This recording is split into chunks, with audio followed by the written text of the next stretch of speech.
How are we doing, guys? How are we doing after that win? We crawled back into the top 5. Finally. Finally, Barcelona are somewhere close to where they're supposed to be. Oh my goodness. How is everyone doing? What do you think of the game? That was an interesting one, certainly, in my opinion, because we started pretty well. We started pretty well. And then the second half was just more of what we've been seeing usually, this season. I'm happy so far with the result. I'm happy with the first half, certainly. That was the best half of football we've seen so far this season. But yeah, that's where we are. So where are you? Where are you guys? Where are you? Where are you? This live stream screen for me right now, it's kind of buggy. It doesn't show up the. Okay, there we are. Okay, there we are. So hello everyone. Hello everyone. Where are you? Where are you? Where are you? Christian Gomez. I was like, but Buga, I want to sleep. Oh, you're talking about the thing that happened in the morning. That was a mistake. I don't know what keeps happening. Like I keep putting it on my phone to schedule the live stream, and then it just like always takes it like 10 hours before, which is just dumb. I don't know how I'm gonna have to fix that, but certainly it's already happened twice. The first one it was my mistake. This one, it of course is my mistake as well, but I kind of I'm 100% certain I put it at 5:10 my time, which is 17:10. I didn't went just 7:10. I'm not too sure. We have to see. But yeah, overall this game I was pretty hype about this game because we were playing against the first in La Liga. They may not be the first in La Liga in terms of full points in matches played because of course Atletico, they still have those two games in hand. But simply, this was just going to be a big test into see whether Barcelona are going to be able to crawl up the La Liga tables. They're going to be able to make time. Of course, it was going to be a very big ask, a very big test. And we managed to at least survive it. At least go through with a result and have better vibes, good vibe of this game. That's what I get out of it. I get a game in which Barcelona actually did perform up to standard and did actually manage to put in a good shift under what Koeman put on in the first half. The second half is another matter altogether. We're going to be talking about that, but just let me know quickly what you're thinking. A lot of you are commenting on Pedri, the sacrifice that he made per se. I have to agree with that. Pedri was literally sacrificed, or he inflict the sacrifice on himself, trying to save Barcelona. I love that because it means we have a player that shows determination, and he loves Barcelona in a sense. If you're literally not doing that because of love, I don't know what you're doing it. That is a kid that knows and understands what it means to play for Barcelona, and he's gonna put his body on the line, literally, and that's what he did. So incredible. In case of, let me see what's going on. Other people are talking about Braithwaite not playing in left wing. I actually don't have Braithwaite here in my talking point, so quickly, why don't we get that out of the way? Braithwaite, I think, was it's a good player overall. We know what he can bring. I already made a video, like we said, on the commenting that he could be the secret weapon for Barcelona, and I do believe that as well. But playing left mid, he's actually kind of just opened up so much in terms of his association play not being that good. You really see he's vulnerable in that area of his game. So when you saw it, his first touch wasn't up to scratch, and when he had the ball, he just kind of finished the chance with a cross, not knowing whether there was someone inside or not. He would just finish it for the sake of finishing it, and that's not what you want from someone in the top tier elite. That's not literally what you want. So that is a place where I do see Braithwaite just not having that much room of improvement on, because he's 29 years old now, so he won't be improving that much in that area. But if we rewind it a little bit back and what he can bring in terms of the burst of speed and just being able to break the lines is something that we do not have. Because we don't have Ansu Fati, because we don't have Ousmane Dembele, probably Braithwaite is the best option that Barcelona currently has through the left wing. So let's keep it there. I think for the moment being, it's where it needs to be. The injuries are certainly taking a very big toll on our winger positions. So before we get into your comments more, I want to open up with the kind of main talking points that I have. So right here, I wanted to start talking about how Lenglet was dropped.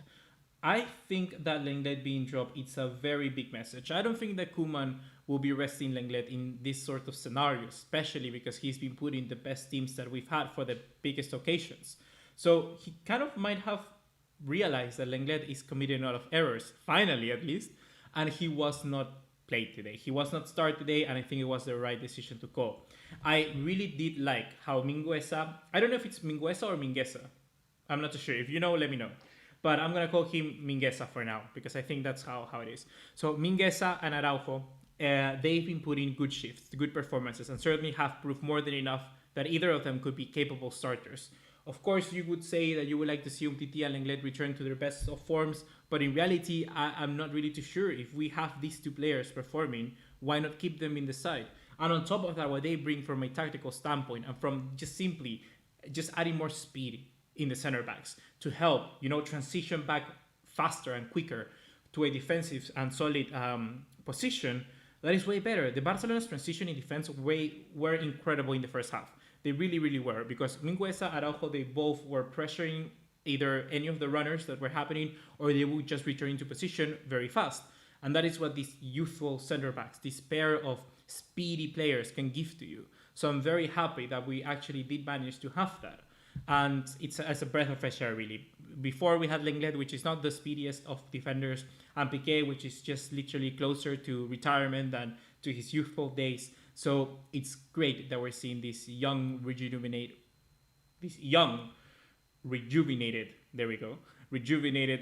pair of center backs. I like that a lot. I know, Julian, you're taking a lot of people are talking about Trincao. We're going to talk about Trincao later on, because I think he does need a little bit of his own section in today's review. So, after that, of course, one thing that I want to mention, and before we get too deep into the analysis, is that when we're talking about Real Sociedad in today's game, and especially Barcelona as a result, we have to understand that today Real Sociedad were missing and lacking very big players. The very same thing you could say for Barcelona in a way. But the reality is that you still have to be wary of that. Like, was Real Sociedad playing less... we're trying to be less dominant because of that, because they didn't have David Silva and Oyarzabal, their main kind of metronomes in the creative side of their game, certainly in David Silva. So I just don't want to go too deep into this analysis, and let's not get this result, and more particularly the result, no, but the performance of the first half. Let's not be just super kind of shaded or blind by the idea that Barcelona put in probably one of their best games so far this season. That's what I put the question mark on the title. You see, I didn't put an exclamation mark. We have a question mark, because that's the reality of what I saw today. I saw a team that did good, but I wasn't sure whether this performance was the best that we could see. So just keep that in mind. Real Sociedad also had their own problems, their own issues. So apart from that, moving into the first half, we talked about Araujo, and I want to talk about the recovery of the ball that Barcelona were able to instate on Real Sociedad.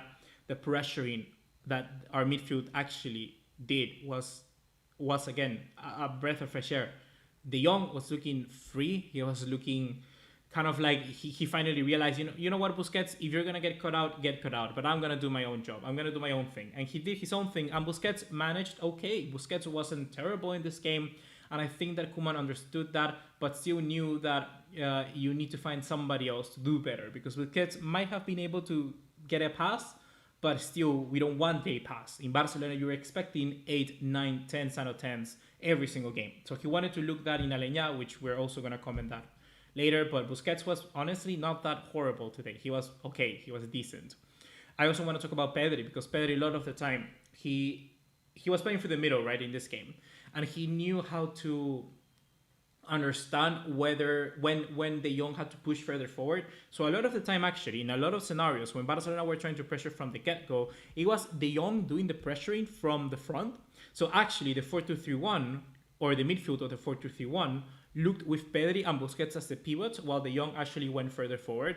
And their combinations in between served us very well. And once again, the interchange of positions. I just had a mental breakdown right there. The interchange of positions between Braithwaite, Messi, Pedri, Griezmann worked all very well. So good to see that, and good to see Pedri. Pedri is such a versatile player in that kind of left-hand side area of the field, from the midfield further forward. So it's good to have a kid like that. And it's surprising that at 18 years old, he's able to understand so much about the game and read perfectly his teammates. Because when you're at that age, you can worry about yourself And honestly, you should be worrying more about yourself and how you develop as a player. But he not only has that, but has the ability to look for his teammates and understand what is happening on. So that is what I like about Pedri. He's such an incredible player. Honestly, he's going to be a world-class player. He literally is going to be. I have no problem in saying that he's going to be wearing the number 8, the number 6, whatever number important number there is in Barcelona in the near future. He's going to be that crucial for us. What else? So, of course, we have to talk about Giorgi Alva. Giorgi Alva was a joy to watch. He really, really was. I don't know what it is about Giorgi Alva, but he just seems to have these games where he reminds us once again why he's one of the best left backs in the world. He really, really is. We're talking about a player here that has been through everything, and he still manages to pull out things like this as surprises. It's just amazing. The last goal from Giorgi Alva from a right foot was against Real Sociedad, and this week he repeated exactly the same. He scored an amazing curler, an amazing goal. If you haven't seen it, I have it in my Twitter profile. You can go check it out. I have it there, one of my latest tweets. There it is. It's such a beautiful goal. Really, really incredible goal. I was like, that's the sort of goal that is telegraphed, you know? I don't know about you guys, but I'm going to pull out the FIFA reference out the back, just like I always do, and say, when you look at that, when you look at the way that just some goals happens in FIFA, you just know they're telegraphed. It's like the game programs it so that it's going to happen 100%. And that was exactly what it happened with Giorgi Alva. Such a shot that no one was anticipating. No one was anticipating, not even Barcelona, not even Real Sociedad players. No one was anticipating a goal. Incredible shot from Giorgi Alva. Absolutely beautiful goal. And then the assist for the goal of the Young. That understanding of just simply when to go forward and the constant ability to be able to surpass players through dribbling, through one-on-ones, through walls, you know, give it to Messi and then back. Giorgi Alva was pretty good to watch. We already saw a good Giorgi Alva against, who did we play last week? Last 3 days, we played against, against Levante. I thought personally we saw good Giorgi Alva, and he did deliver in this scenario again. I think he was pretty good. Quickly for Said Massad, man of the match. My man of the match, I'm going to give it to, honestly, Giorgi Alva. I think my man of the match was Giorgi Alva. I have to give it to Giorgi Alva. He really, really is. He was fire. Moving on from that, then from Giorgi Alva. The Young, we talk about the Young, we talk about Mingway. So honestly, that's pretty much it that I have to talk in the first half. Before moving to the second half, then, shall we talk a little bit more about the positive stuff that we see so far? A lot of it is negative. We have Pedri Alba from Akit Diane saying they were phenomenal. They really, really were. Eminix Jr. saying the young was our midfield Lewandowski low. What is that supposed to mean? I know what is that supposed to mean. Let's protect Mother Nature. Great name, by the way. Pjanic does not defend, neither holds on the ball, and cannot even shoot. We have to talk about that. Pjanic is a name that I have written here right now in my notes because it's worrying what he's been putting out. It really, really is. But I don't see many positives from you guys. What do you have to say? Give me positives, boys. Give me positives before we move into the negative stuff, which basically is the entire second half. Just give me the positives. Give me good things that we've seen in this game before we move into the bad. I almost forgot a positive. I want to talk about Griezmann. And as 8888 says, Gris woman, what do you mean because of the threats? Okay, I want to talk about Griezmann because so many of the headlines, so many of the people talking right now on social media is going to be Griezmann failed to score. Griezmann just missed an open goal. Griezmann is a meme or whatever. Griezmann is a Greece woman, like this guy just said. The reality is that what I saw from Griezmann today was a player that was more involved, a player that knew how to understand the space around Messi just way better. And it's been already like this for some few matches. And today he just find those gaps, find those spaces, and that's another thing. He just couldn't put it in the back of the net. I understand that, but one of the shots was two chances that he has. I remember the one that came through this side actually of the goal, in a corner, and I think it was a cross.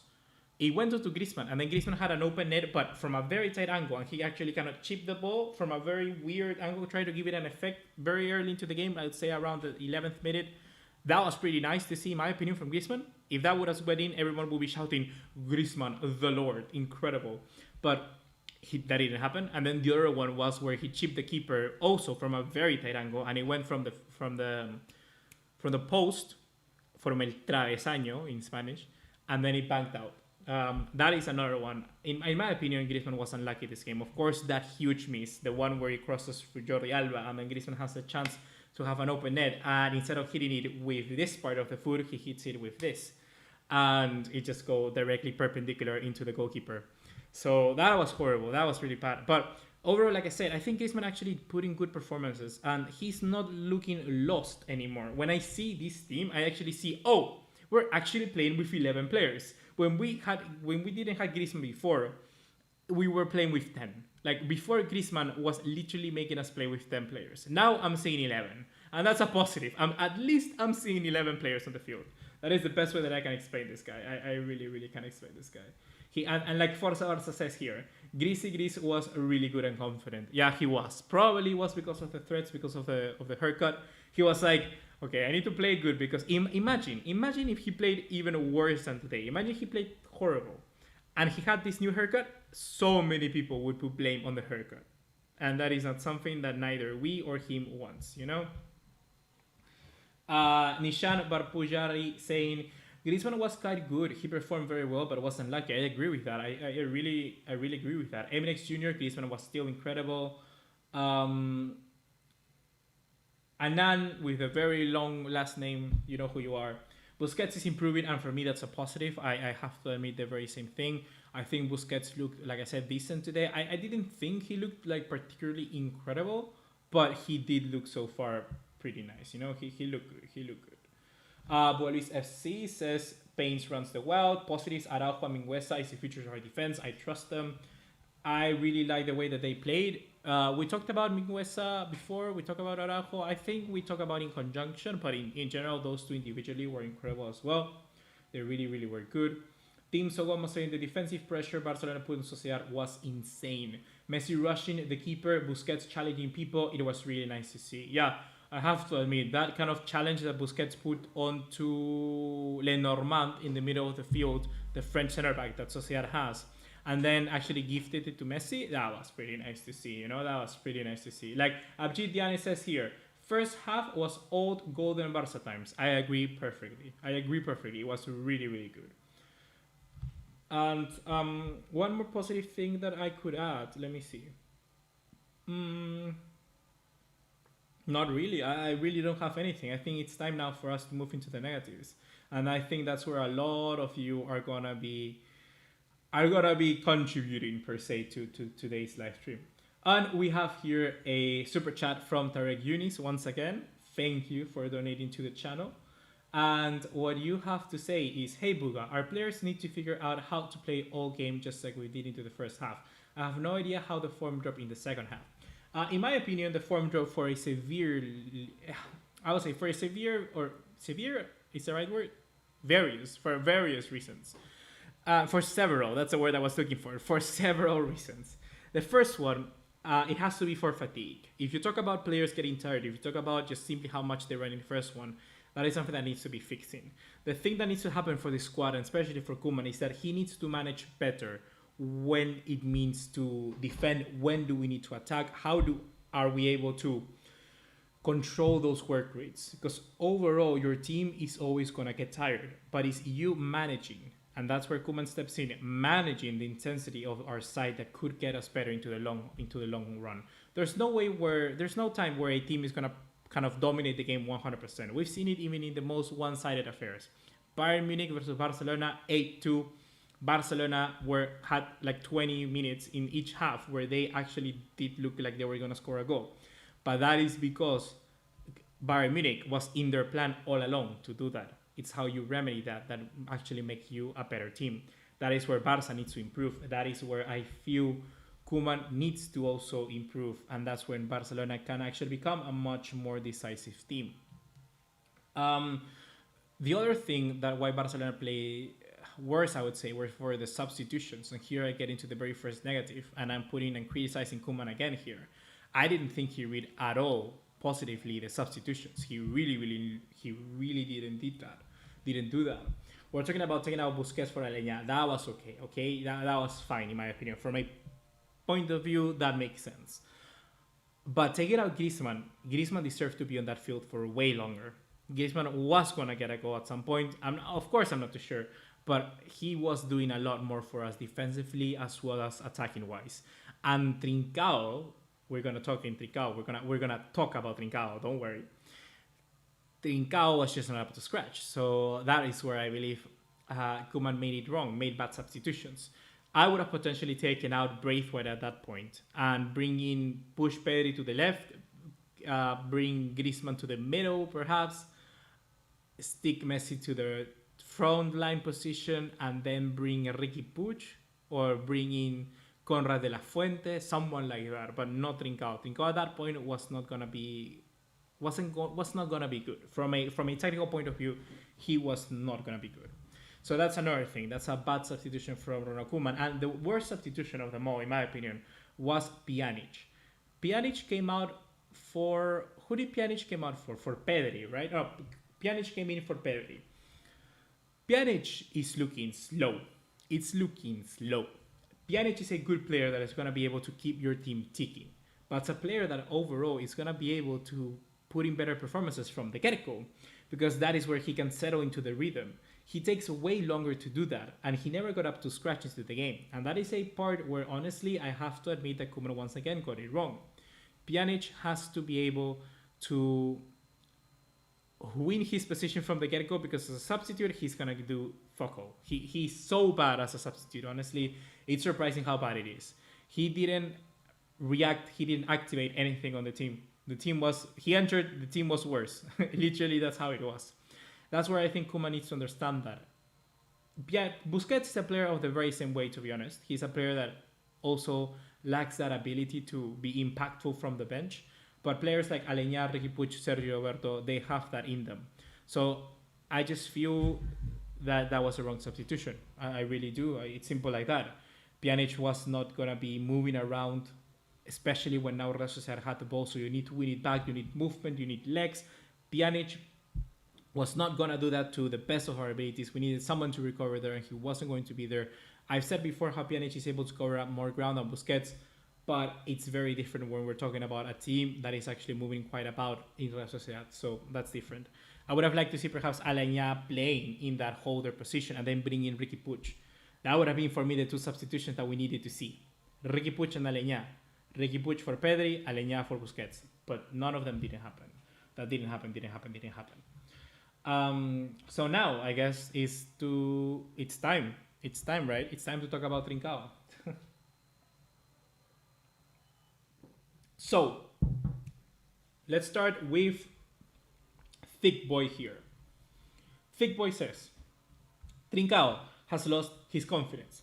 He has to remember, why are you playing for Barca? His mentality is so bad, he should get a mentality like Pedri. Mentality, when you say get a mentality, it's hard. It's something that you have to process, something that you have to grow with. It's something that you have to give yourself game after game after game. So I do understand what you mean. He needs to look at Pedri and try to do that. And that's where Pedri, for instance, can help Trincao. The thing is that just Trincao has been... I think you're on the right track, though. I don't think it's precisely because of his game sense and his skill, whatever. I don't think it's because of that. I think it's up here, his mentality. He looks shy in a way. He looks worried about what he's going to be doing. And so many times he gets tangled up in the very same play that he does. So he would start for the right and then just continue going to the middle, looking for a way to shoot or do something. And he just cannot find a way to shoot or anything. And he just continues to go from the right to the left, and then we all know that his right foot is basically non-existent, so he's kind of useless on the left hand side, and then he has to track all the way back to the right and then restart again, the same process. That is where he needs to improve his decision making. It needs to be better. And sometimes even, I just remember, when he does that, when he goes from the right to the left, he would just say, you know what, I'm going to pass it to Messi, and that's where it is. And sometimes Messi is not the right pass. It's a safe bet, yes, but it's sometimes not the best pass that you can make, not the best decision that you can take. So that is where Trincao needs to improve. His game sense is just wrong. His decision making is miles off. he's on another frequency. He entered the game and he was slow, he was lost, he was like he didn't even knew that he was playing in the game. He was just lost completely. I don't know what it is. I don't know how to be able to improve that. But like AD744 says, let's not be too harsh on Trincao. I feel the very same way. I feel that is what is happening. I'm criticizing him, yes, but I'm not saying he's the worst player ever. I'm not saying he should be sold. I'm not saying he should be loaned out. I think it's time. It's time, and he's gonna get better. He needs one goal, he needs one assist, he needs one good play, something to go his way, and that is when we are gonna be getting him to play better. The only problem is that now Barcelona doesn't have the luxury to give these times. He doesn't have those opportunities that we had before. Barcelona, sometimes you won a game 4-0, and then you could bring on Trincao, and Trincao could deliver. He could try out some things. The other team was mostly giving up. So that's fine. Now, every game that Trincao enters is 1-0 down, or Barcelona just winning by 1 goal. It's a Champions League important game. It's something that Trincao just not really is quite ready to play yet. I have to agree. Like, whilst I can say Pedri and Ansu Fati are players that can play in a Champions League final, you tell me Trincao and I go to the bottom of the list, That is what I mean. Pedri and Ansu Fati, they have those confidence in themselves. Trincao really doesn't have that right now. He really, really doesn't have that. And just like Ashtus, I'm just going to call you Singh. Singh says Trincao needs some goals under his belt. I agree. It's a very same thing. I agree. I think 1 goal, 2 goals, 1 performance here, 1 something good there is gonna help. It's gonna help him a lot. I really do feel that is how it's gonna happen. He just needs time. A loan move would be okay, honestly. Like if Trincao went to Leicester, wanted him right at the start of the season, or I don't know where could he play? Leicester, Leeds United, even a team like Sevilla or Real Sociedad, it would be a good loan for him. Maybe you get Trincao out to play in a Real Sociedad like Martin Odegaard did for a while, and then he comes back a better man. I think that is what Trincao could actually be good for. Axel Celestino saying he needs to go out and on loan to adapt to a Spanish team. I agree. It's just literally that. It's like 1 season, 2 seasons away from seeing a good Trincao. He just needs to adapt.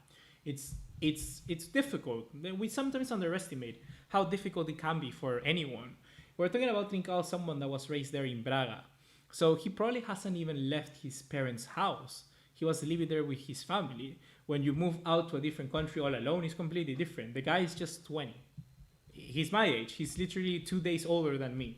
It's the very same thing. When you move out, it's a big different experience. And I've lived through that. I left my house when I was less than 18 years old. Now I'm 20. And it took me some years to adapt. My personality is a little bit more open. So I don't have problem, meeting new people or just being cool with it. But some people are not. Some people are just a little bit more secluded. And that is something that could happen with Trincao. So yeah, I think that's where it is. So now, what else negative that I want to talk about? I talk about Trincao, we talk about the performance, we talk about the changes. And honestly, apart from that, what else can I talk about negatively? What else do you want to talk about negatively? I really do not know. Ghazi Ahmed was literally angry when Trincao lost the ball after a beautiful move. I didn't see that, but it wouldn't surprise me. It really wouldn't surprise me. Stoika Vlad saying Araujo, Mingueza duo should start every game. Agree, it should be better. Dest has a QC, plays. Literally, if Dest doesn't continue to play from now on, I will be mad. Like, this guy, I haven't even thought about the right back position for 5 games now. 5 games, all which Pedri has played. Why? Because he's played. Dest. Because Pedri has played there, So it's just like, I forget about it. It's like, I already know he's going to be good there. So why even bother? That is what I see in this. So I like that. I like that a lot. Omar Eshdu, I don't know how to pronounce. I really do not know how to pronounce. Where are you from? Where is that last name from? I'm guessing from India or somewhere around there. Okay, can we all take a moment to appreciate just how amazing Busquets was today? He literally was the engine of the team. Also, Mingueza and Araujo partnership is on par with Nesta and Maldini. I mean, it's kind of just like one game too early, I guess. One game too early. We've seen Nesta Maldini for seasons on seasons on seasons. Just one game too early. But it's on the path. You know what? I'll give you that. But about Busquets, like I said, that link that you made there, I think Mingueza and actually Araujo let Busquets play more freely there because they are faster in the pressure. Most of the time you will see this. You would see in this game, I don't know if you're going to ever rewatch it, but if you do, look at how Busquets drops into between Mingueza and Araujo. And either one of them, the two center backs, they go up and pressure. They go to pressure the runner. They go to pressure the one with the ball. And that is good because it means that Busquets doesn't have to do that job. And that job, like, te dejasta, what's in English? That run, that little work makes you tired, basically. It gets you tired, you know? So if we have those young players in Araujo and Mingueza doing that, it's way better for Busquets then because Busquets is doing less jobs. It's doing less work. It has less responsibilities. And at the end of the day, that is pretty good. That is good. So I like that. John Rooney saying, Rooney, how do you expect Lincao to change the game? The guy came in a bad moment. Yeah, I agree. I mean, how do you... He was not... He shouldn't have come in. He shouldn't have come in. Mainly because Griezmann was playing very good, you know? Mainly because Griezmann was playing very good. Pelumi, Oji, Dengembe, or Pelumi. I'm going to call you Pelumi because I have trouble pronouncing your last name. He has donated to the channel. Thank you very much for doing so, guy. Thank you very much. Marco Rudelli saying, Buga, why did Messi show a change in mentality and attitude today? Honestly, I saw that change of attitude for mainly the entirety of the team. And I feel that is due to the fact that we had all of these kind of talks throughout the week, throughout the first few days of the week, where you have like people saying, oh, the dressing room this, the dressing room that. So it's kind of like the player just went, you know what, let's give them a game. Let's give them a game. I think that's honestly what happened. Navrup Singh saying, I didn't watch today's game. Who were the worst players? The worst players were those who came in. Certainly, like Alenya, Trincao, Pjanic, they were the worst because they couldn't match up the rhythm of the game entirely. They really couldn't. Annoying Hum saying, come on, Pjanic is... Wait, I missed your... Where did your comment go, bro? Bro, where is it? Okay, here you go. Annoying Hum says, come on, Pjanic is as bad as a starter and a sub. Just as slow as Busi, covering less space and not as versatile and more static. And this is compared to Busi. Sell Pjanic ASAP, best for both parties. Like, I don't know if to sell Pjanic because a different system. We need to see what we're going to be playing the next year, with the next campaign, maybe with a new manager. But certainly for right now, for this 4-2-3-1, he doesn't really work. And I agree with you in this scenario. I try to look at ways where he could, and technically he can, if he feels that void of being what De Jong had been doing before, and then De Jong feels that Busquets role, and then we have somebody else pressuring as a number 10, so either Alenya or Ricky Puig, those could work. Coutinho, if he just wants to be a little bit more active in the defensive duties, it could work. But the thing is that we're not seeing that. You know, we're not seeing the capability of these forwards to help as much in defense as we want to. So we just have to neglect the fact that Pjanic can be of any use, and that's the truth. That's the real truth. Julian Koskam says Ansu Fati on the place of Braithwaite and this team would be 100 times improves. I agree. Literally, this team, a big miss has been Ansu Fati. I cannot stress how big Ansu Fati has been of a miss, and even Dembele to that extent, because we're talking about players that just are able to stretch up the opponent's defensive line in a matter of seconds, and that is such a big miss, a real big miss. Gassi Ahmed saying, did you notice that Araujo and Mingueza didn't pass to Ter Stegen? What? To Ter Stegen, but as soon as Lenglet came on, Real Sociedad bursted to press because Lenglet plays back to Ter Stegen too often. I really didn't make that assumption, but I did see that Mingueza and Araujo did pass to Ter Stegen in many occasions, but that was when the team was kind of further up the pitch. Lenglet constantly passed to Ter Stegen very closely, you know, between the distance between the two players was very short. Before, when I saw Mingueza and Araujo pass the ball, they were almost kind of in the halfway line. So it makes sense there because you want to recycle recycle the game. Domen Skafar, Yusufa Mokoku, or Erling Haaland. I mean, Haaland. I think it's pretty easy. John Rooney says it should be Puig instead of Alenya, and it should swap into a 4-3 corner for Braithwaite. I agree with you. I agree with you right there, John Rooney. In my opinion, it was that was a substitution. You know, Ricky Puig instead of Alenya. If you wanted to give Alenya that position as a number 10, that is where Ricky Puig should play. And I still don't understand on what is that being used. And here let's go into what Mihailo Bojanic, maybe, has said. I can bet Puig won't play again under Koeman because of the scandal between them where Koeman accused him of leaking information. Look. This is something where I want to ask you guys. So listen to this very closely. So many people are defending Ricky Puig. So many people are against Koeman. Why are you doing that? In my opinion, we don't have the facts. We don't know what has happened. So there's no point in doing that. I really do not understand. It's clear that there's something going on with Ricky Puig, but it isn't necessarily has to be Koeman's 100% own doing.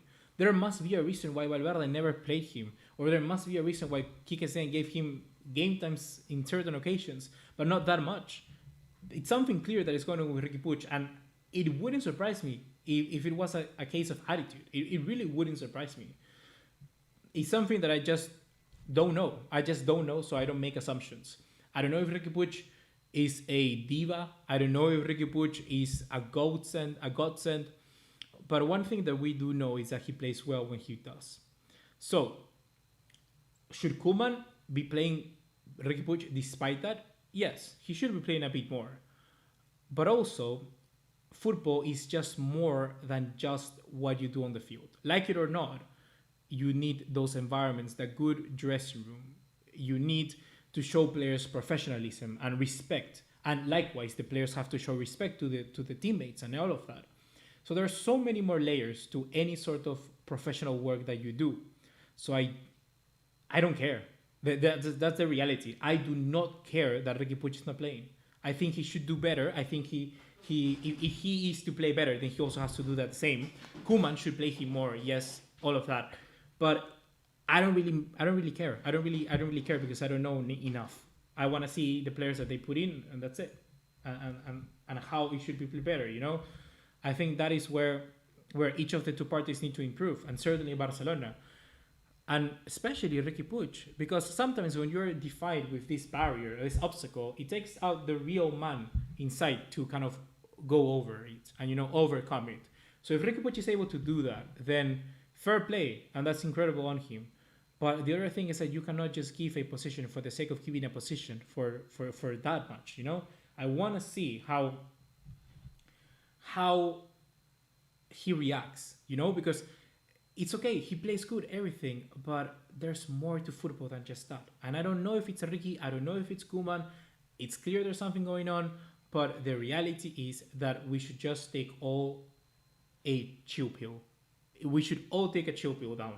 I hate that. We should take a chill pill, honestly, because it's just that. What Miguelo is saying here, maybe Ricky has thought millions of people are backing me and everything I do, so I can just walk to Koeman and say whatever I want because people back me. That's the thing. I feel the very same way. Like, don't get me wrong, but you're just a kid. I'm the same age as Ricky Puig, and no matter where we are in our life and everything, I just think if I have that amount of people backing me, I go like, holy shit, I can do whatever I want. You know, I'm incredible. There must be a reason why these so many people like me. And then you don't work as hard, you just lose that motivation, and you do not want that to happen. That is something clearly that needs to improve. That is one of the main reasons why Wonder Kids fail. And that is something that needs to be harnessed. Ricky Puig has to notice, okay, millions of people like me, Koeman is not playing me. Instead of thinking, oh, Koeman is such a whatever for not playing me, Ricky Puig should think, well, then why is Koeman not playing me? There must be a reason. Then I should try harder to show him that I can play better. that I deserve a spot. That is how it should be. Riqui Puig should be the first person on training. He should be the first person after the break coming back into the field, training harder. That is what you need to do. Unfortunately, that's the world. That is life. Life is that. Life is whenever they bring you down, you start again and you go harder at it. And like it or not, you're going to get occasions where the world is going to be against you. But the people that reach the top, the people that overcome everything, they have so many obstacles that you don't even know. You don't even know how many obstacles they've had. But they keep at it. They keep at it. They keep at it. And that's where Riqui Puig needs to be better. That is where he needs to be better, honestly. Bex are saying, honestly, I can't name any left wingers apart from the María and Sofati on this team. Once Ansu Fati comes back, we should play in the number 4-3-3. Pjanic and Busi playing CDM, knowing Koeman. The 4-3-3 is fine. I like that. I like the 4-3-3, but we need wingers. We need wingers ASAP. And that is one thing where Barcelona is lacking. And the worst thing is that we are kind of seeing we have wingers. Like, for instance, Trincao. Trincao can be that winger, but he's not that sort of winger. He doesn't have that sort of pace. He doesn't have that sort of, I like to call it like trickability or tricks. He doesn't have that sort of kind of instinct to just simply do something out of the ordinary to get past a player. So that's where he needs to be better, you know.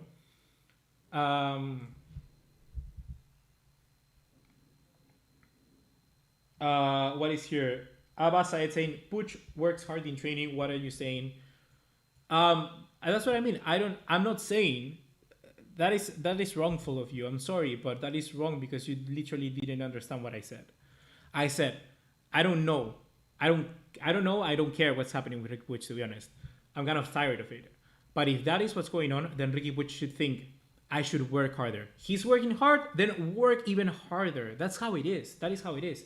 And if you are like, I don't know, if you're in a job and they don't want to give you a promotion or anything, and you've worked harder, you've been the best employee of the month, then the next month you have to be better than what you were last month. That's how it has to be, right? That's how it is. It's not, oh, I've been the best month. Oh, I don't care.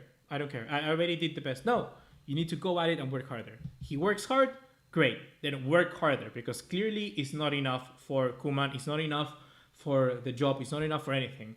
If Koeman really saw what this kid could be capable of, if there really was a really good chance that Riqui Puig is this good, then he would be playing. That is how it is. Like that is literally how it is, and it should be better in attitude and all of it. I don't know. I do not know. But if that's the case, then that's what should happen. If that isn't the case, then we must look at Koeman and the same way criticize Koeman and why is he not playing, that he has an agenda, all of that. But I don't know. There are two ways to the spectrum. There are two ways you want to go. You cannot go this way, where Riqui Puig is amazing and all of it, and it's all Koeman's fault, because we don't know if that's the real thing. And we cannot go this way and criticize Riqui Puig, because we don't know if that's the case. So just forget about it. Live your life, you know. Don't forget. Don't keep like talking about Riqui Puig. It's done, you know. It's done. Riqui Puig slept with Koeman's wife. My goodness. I don't know how Koeman's wife looks, but I wouldn't go. I wouldn't go that far, you know. Okay, you know what, guys? I'm gonna Google Ronald Koeman's wife.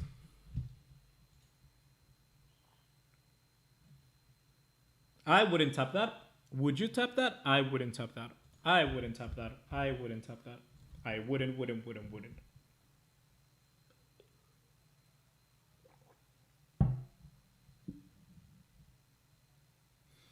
Toby Fella saying, honestly, we're just speculating on what is going on with Puig and Koeman, but if Koeman is selecting players using his personal feelings, then that is so unprofessional. Exactly.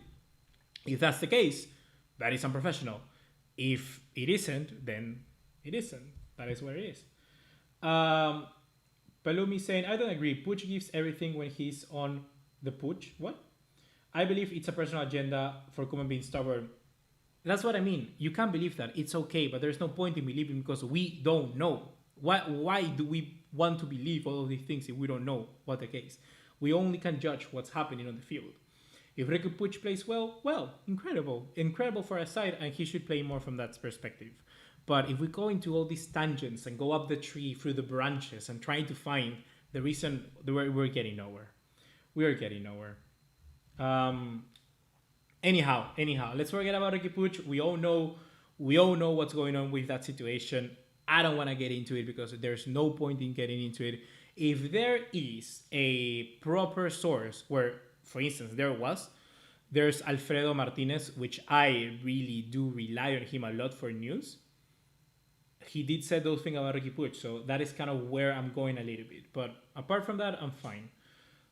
You know my opinion. That is what it is.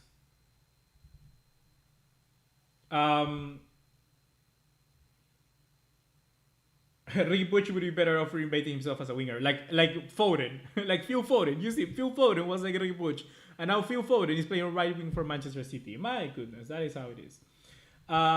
Pains runs the wild says, "Hey, Boo, a quick comment. I sent you a message on Insta, and tomorrow is my birthday, so I would really appreciate it if you read it. My name on Insta was Erin in it." Sure, man. Sure. Happy birthday in earlier days. I don't know. Way too early of birthday. Leon Forrester says, any views on Conrad Buga? Honestly, I haven't been able to watch Conrad that much. We saw those games against Ferencváros, against Dynamo Kiev. But the reality is that I do think he should be included here, especially because we're talking about the pecking order. If we don't have Ansu Fati, if we don't have Ousmane Dembélé, then the next name on that list is Conrad de la Fuente. So he should play. If I was a manager, that is how I would do it. I would have a lineup, 11 players, each in their positions, and just go, who's my first, who's my second, who's my third. That is how I would do it. That is how I would manage my team. If those two are injured, then I go to the number 3. And the number 3 is Conrad de la Fuente. That is how I believe that it should be.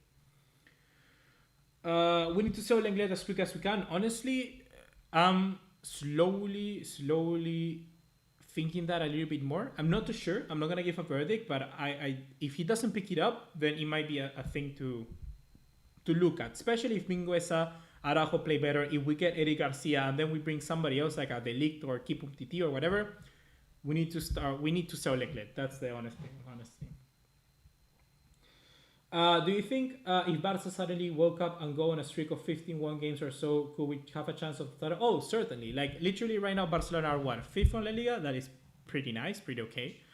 But we have to continue. We have to continue. I think we can win La Liga. I think we can. I think we can do it. We're not that far off as far as we look, and we have to win games. If we want to win La Liga, then we're going to have to beat Real Madrid in the process. We're going to have to beat Atletico Madrid in the process, or at least do the best that we can. That is how I think it should be. Michael IB saying, hey, do you see similarities between Trincao so far and Neymar's first season at Barca? I honestly do see that. I honestly do see some similarities. But the reality is that Neymar came in and actually did play a lot more football than Trincao is playing now. So whilst Neymar came back from that first season, Trincao might not. That is my only worry. Baby's Life says, do you watch a channel named Talk FCB? I used to watch it a lot. I used to watch it like every single time, but since I got to YouTube, I watch it less and less.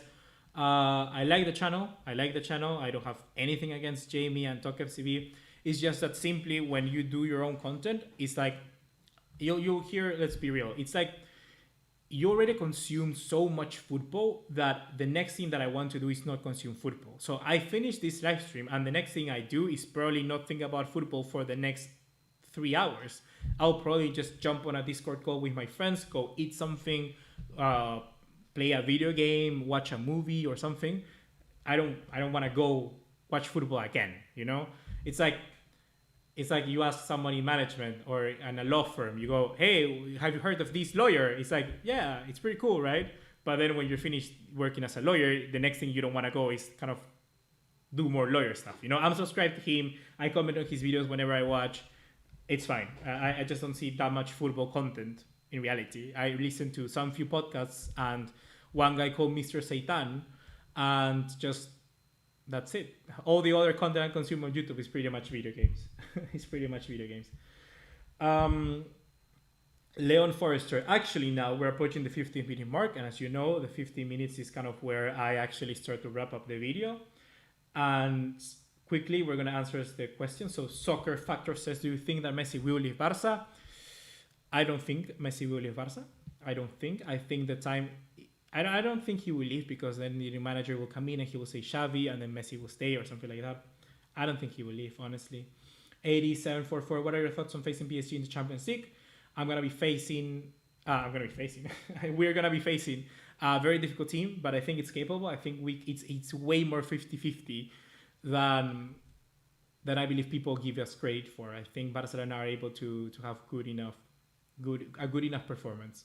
Skyfrost, do you think they got to relax? Do you think the guys got relaxed in the second half? I don't think it's relaxed. It's more about fatigue, and fatigue is not only from playing and running. It's also from mentally, like from a mental state. You get fatigue. It's hard to focus on a thing for long periods of time, so that should be better. Prince TV, when is Ousmane Dembélé returning? It was kind of 3 weeks ago, so probably next week he should be returning. He has already returned to training. That is something we've heard, but it's still a little bit of a while till we get there. And actually, what I wanted to comment on is that, well, quickly, Asbib Al Fuad, which podcast do you listen to? I listen to 3 football podcasts. I listen to, well, four-ish, because these 2 alternate. I listen to the main 2 ones that I listen are Football Ranks, or Ranks FC now they're called. They left Picture Report. You may have heard of them. They do rankings mainly, so Ranks FC. I like them a lot. And I listen to Stadio Podcast, which is part of the Ringer FC, which is a very nice podcast, a very good podcast. I like it a lot. And then I alternate between the Gabs and Jules podcast, Gab Marcotti and Jules Lorenz, which are 2 reporters for ESPN. They do their own work, but they do the podcast for ESPN. I like them too.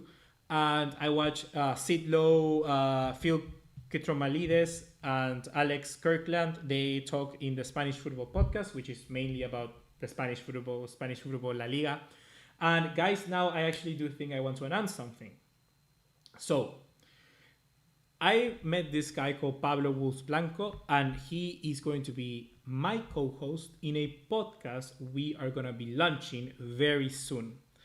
We're going to be doing this week, we're going to be talking about the UCL. We're going to be talking about this game probably and other games that we've seen so far. It's not just a Barcelona podcast. It's a podcast about football. And this is a podcast that we've been thinking on creating for a very long time now.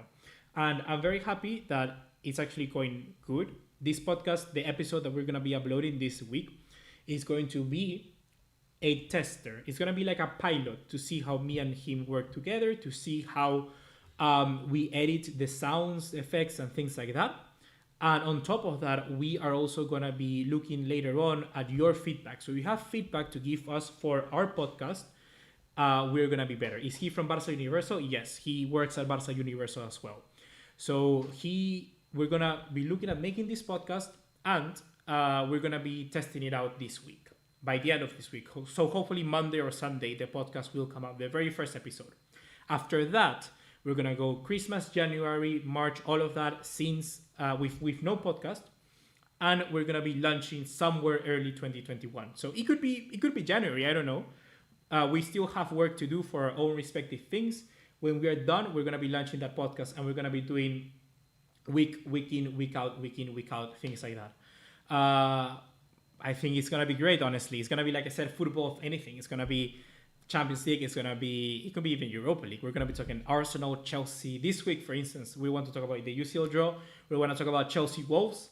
We want to talk about Barcelona, Real Sociedad. We want to talk about Arsenal, oh my goodness. Have you seen Arsenal? Arsenal are bad. If you think Barcelona are bad, Arsenal are way worse.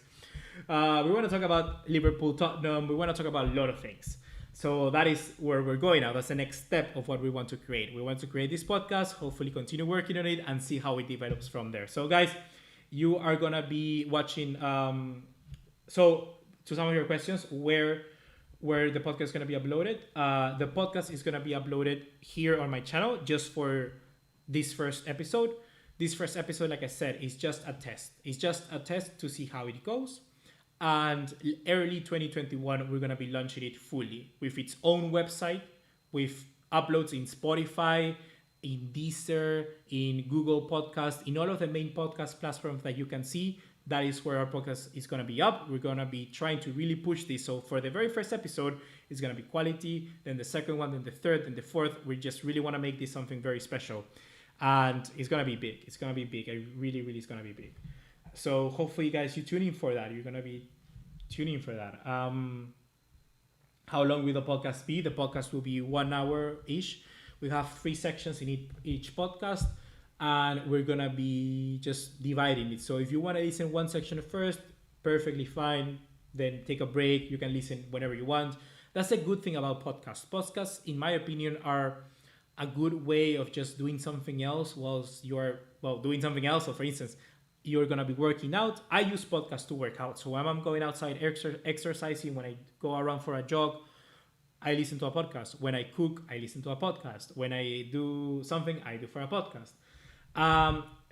People are, for instance, saying like, can you get Talk FCB? Well, the aim certainly is to grow the podcast to a point of view, to a level where we can get people in, when we can get interviewees in. That is what we want to do, right? That is what the dreams. It's just that we want to keep going, we want to keep working, and that's where it's going to be. How long did it take you to reach 1,000 subscribers, says Baby Life? It took me a lot. It took me like probably 2 years. Like when I started YouTube, it was way harder than now. Now I think it's a little bit easier. It's still hard. Don't get me wrong. But certainly because I was trying different things. So I started playing like video games. Then I shift to football. So I would upload like Call of Duty videos, which I was pretty good in Call of Duty. Let me tell you, I'm gonna brag about that. Okay, I was pretty good. So I would upload that like a 111-8 game, and then the next episode will be me talking about like football. So it just didn't make sense. You have a plan. If you want to do YouTube, then it's going to be perfectly well. What else are we talking about? Forgive Griezmann for not adding comfort to our lead. Besides from he had a great game. Alva was amazing today in the last matches, but please don't let him take throw-ins anymore. At least he's not as bad as Bellerin, if you know what I mean. Do you listen to the Barcelona podcast? I think they are really good, and maybe you should collaborate with them. Yeah, I've seen them. I've seen their podcast. I haven't listened to one of them. I think I may have. I'm not too sure if they were them people, but certainly that's the thing. Like we're gonna be having different collaborations. We're gonna be trying to get different people on the podcast, and it's gonna be uploaded here on YouTube. It's gonna be uploaded on Spotify, on all of it. But that is gonna be early 2021. This episode coming this week is for me and him to test things out. Test how to record, test to do things like that. So be there, ready to give us feedback. We would really, really appreciate it. So far, guys, that's going to be everything for today. Hopefully you have enjoyed this live stream. And yeah, I'll see you in the next one. Thank you for your feedback throughout. Subscribe to the channel if you haven't done so already. And yeah, thank you for watching. See you in the next one.